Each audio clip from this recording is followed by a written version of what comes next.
So ayan, sa wakas dumating na din 'to mga bossing ko kasi ang tagal kong inaantay ito.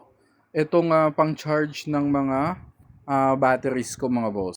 Ang kinagandahan nito mga bossing ko is naka 5 volts sa 2.8 ampere na din 'to. So medyo mabilis na siyang mag-charge mga boss. And eto yung ano niya mga boss ha, yung brand niya is Oreco. Ayun mga boss, yung kinagandahan nito mga boss is ang ganda niya. Ayan, yung charging cable nito is ginamit ko na. Ginagamit ko pang charge ng cellphone dahil ang ganda nga nung cable nila mga boss. Ayan, Oreco, tapos ayan. Ilang cells to? 8.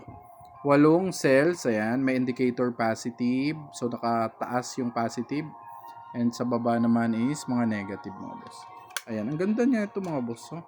So, inaantay ko lang din ang mga batteries ko mga boss. Tapos Type-C na din ang charging port niya. So, ayan. Sa gusto mga bossing, ito sa mga naglalaro ng mga Tamiya, ganyan, na mabilis malobat ang batteries, ayan. Ito, madami, 8 ang macha-charge nyo dito mga bossing ko. Ayan. Lalagay ko sa yellow basket in case na gusto nyo mga boss.